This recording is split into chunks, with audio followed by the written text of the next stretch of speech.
Ma pure a voi, una curiosità, no? Io ho preparato il mio ghiaccio. Tutto a posto fino a qui, no? Inizialmente a me non piaceva. Quando poi l'ho iniziato a preparare io, ho studiato la ricetta, ho fatto le prove, adesso mi fa impazzire. Però poi capita alcune preparazioni, no? Sempre nel mio caso, soprattutto di dolci, che fatti dagli altri, ma non mi piace. Fatti da me mi piace. Non è presunzione, amici miei belli, non confondete, Non sto dicendo che io lo faccio meglio, cioè il discorso è diverso. Sto dicendo come lo faccio io, a me piace. E non sto dicendo che da sfogo a pascoli non piace come faccio io. Cioè che uno dice ma ti piace il tiramisù?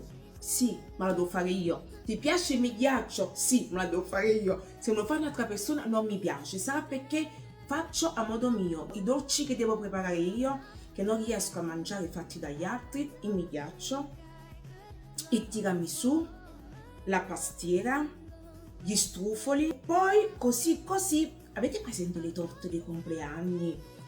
Pure quello, cioè deve essere proprio fatta sistemata come si deve, la crema leggera, non pesantuomo, non deve essere pieno di dolci, altrimenti non mi piace. Quindi difficilmente se vado a una festa di compleanno io, riesco a mangiare una torta, capito? Poi sul salato è soft, ditemi che non sono l'unica, ditemi la verità che non sono l'unica che c'ha sti grip. Sapete perché? Secondo me perché io sono team salato.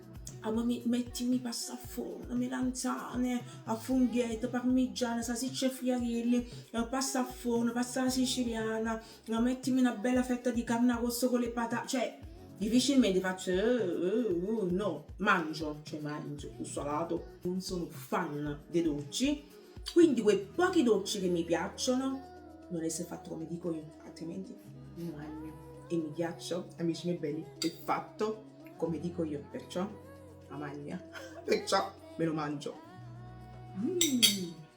Ma no, che buono, ma no, speciale.